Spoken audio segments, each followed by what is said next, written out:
Nakakatuwa naman itong dalawang ito. Kahit hindi nila aminin na may feelings pa sila sa isa't isa, ay talaga namang mahahalata mo ang kanilang saya pag sila ay magkasama. Hindi mo na nga sila mapaghihiwalay. Si Katie nga ay hinahayaan na ang kanyang mama at papa na magkasama. Talagang sinasadya ni Katie na lumayo muna para nga magkaroon ng me time together ang kanyang mama at papa. O diba naman, kita mo naman ang kasiyahan sa dalawang ito at walang katapusang kwentuhan. At syempre, si Katie alam niya yon dahil nais niya ngang magkabalikan ang kanyang mama at papa. Kaya hinahayaan niyang magkaroon sila ng moments together. At kita mo, dumating na nga si Katie. After siguro ng ilang oras na wala siya, kapiling ang kanyang mama at papa. At syempre si Chris Lawrence ay talagang gumagawa na rin ng paraan. At ay nga sa kaklose ni Chris Lawrence na isang reporter, ay inamin niyang nanliligaw na nga siya kay Katrina Halili at sinusuyo niya na ito. Kaya niya ang kanta nga niya kay Kat, I risk it all for you, ay talagang ginagawa niya na nga ang lahat para mapaibig muli ang kanyang ex-partner. Ating alamin kung anong pinaggagawa ni Chris Lawrence at hindi na nga sila makapaghiwalay at lagi-lagi na nga sila magkasama. Alamin!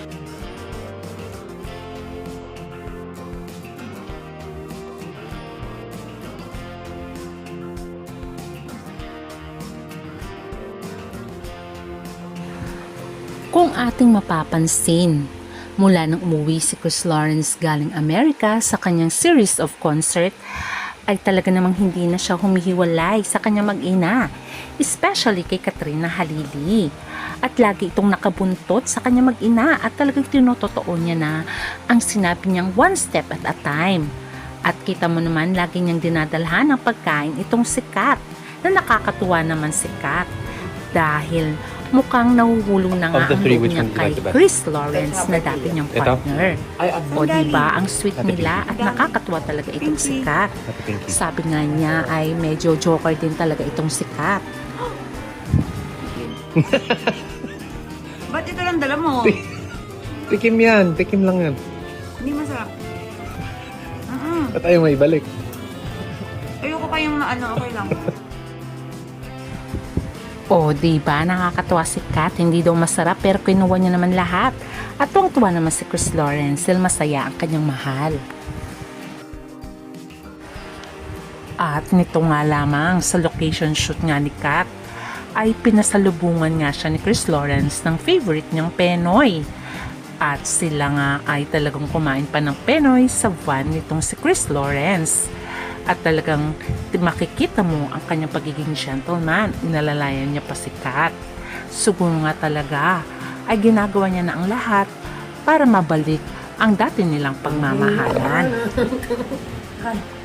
Ang isa sa pinaka-nakaka-surprise ang pagregalo niya nga kay Kat ng almost 500,000 na bracelet. O diba, hindi kang makapaniwala si Kat na nareguluhan siya ng ganon. Siyempre, ito naman yung sinasabi nilang the moves ni Chris Lawrence na talagang gagawin niya ang lahat para mabuo muli ang kanilang pamilyang KKK family. O diba, tuwang-tuwa nga si Kat at kinulit niya nga si Chris Lawrence na totoo nga daw ba sa kanya yun. O diba, ang sweet. Totoo? At ang nakakatuwa pa, pati si Chris Lawrence ay napapamahal na rin sa mga animals na alaga ni Katrina, tulad ng ibon na ito. O diba, tinutulungan niya pa nga si Kat na magpakain. At lahat silang KKK family ay mahilig talaga sa pets. Kaya nito lamang ay nagpunta sila sa isang zoo kung saan ay nakakatuwa silang pagmasdan dahil nga bird lover din sila. O kita mo naman si Chris Lawrence, kinakausap niya yung mga parrots. At itong mga ibon naman ito ay panay-halik kay Chris Lawrence at kay Katrina Halili. At alam din siguro ng mga ibon na ito na mapagmahal sila sa mga animals at sa mga pets. Kaya halik sila ng halik. Nakakatuwa, diba? Sabi nga ni Kat, akin na lamang ito. Sabi niya, naiyak na daw siya, gusto niya nang kunin. O diba, ang cute nilang pagmasda. Kahit ikaw ang nakakapanood, ay makikita mo ang sweet din ng mga ibon na ito. At lagi silang hinahalikan, very friendly. O di ba naman, pati turtle ay talaga naman inaalagaan nila. Alam natin na may turtle nga din itong si Katrina Halili. At si Katie hindi takot sa ahas, o di ba? Kaya masasabi mo, very loving sila sa mga animals.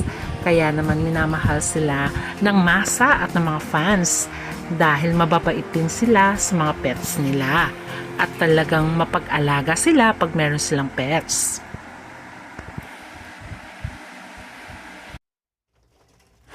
At syempre, after nilang mag-zoo ay kumain sila.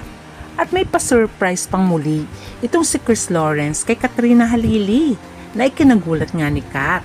O di ba naman, ang sweet talaga ni Chris Lawrence. Mapapasa na all ka na lang, o di ba? Kaya naman dito mo masasabi na talagang mahal na mahal ni Chris Lawrence itong si Katrina Halili. At itong si Kat hindi namamalayan na bumabalik na rin ang feelings niya kay Chris Lawrence dahil kusa niya nang sinusubuan si Chris.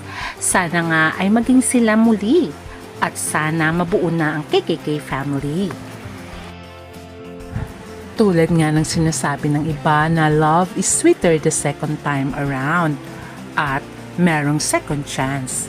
At sana ito nga ay mangyari kay Chris Lawrence at Katrina Halili para naman masaya si Katie. Alam naman natin masaya si Katie pag magkasama ang kanyang mama at papa.